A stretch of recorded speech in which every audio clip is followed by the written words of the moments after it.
So imagine scrolling through Facebook and you read an article that reads, "World expected to come to an end tomorrow." Would you believe this? Or would you see that as crazy and it's impossibly true? Well, imagine yourself as the one who actually does believe this. You go to the store, gather all your supplies. Of course, you don't want to die. And so you're trying to do everything that you know possible to save your life. This is why fake news needs to be stopped. People believe it, and they make decisions based off of that fake news, thinking that it's real. The first step to overcome this is education, and you must educate yourself on how to differentiate if a fake news article is fake. My source, Sargent, wrote in his article, "Fake News, the solution is education, not regulation." The ability to make an informed decision isn't dependent solely on the information one is fed, but on evaluating that information, understanding its provenance, and appreciating that its mediation influences its nature. He means exactly what I just said. Its influence of these fake news articles have an influence on people and on their decisions made, and this is why fake news must be stopped. Fake news is often seen on Facebook and Google. They are the main perpetrators of the issue.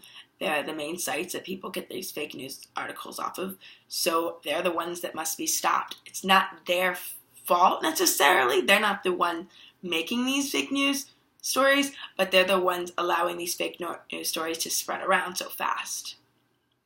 My source, Wolf, wrote on November 29, 2016 in How to Solve Facebook's Fake News Problem.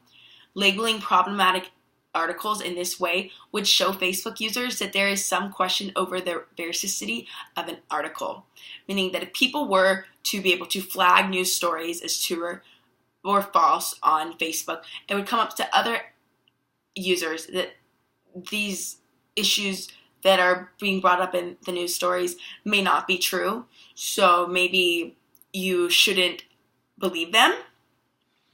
And if that was an option on Facebook, that would definitely help the spread of fake news. People wouldn't share articles when it shows clearly that it may not be true. But we can't depend solely on people flagging the issues. Mainly people must be educated and not support and feed into the lies that these news stories are saying.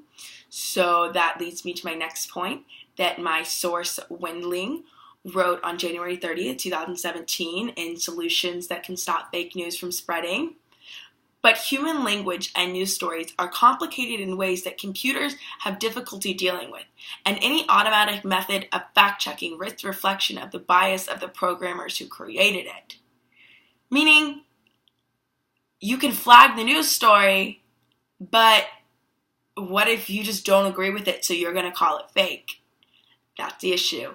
So in order to solve this issue, people must not believe these sites. They must know that these sites are fake, and they must only believe news that has its facts backed up.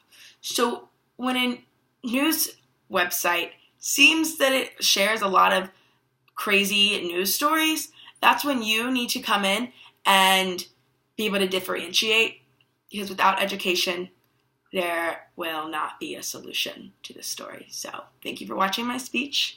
Here's my note card, and it's been a great semester.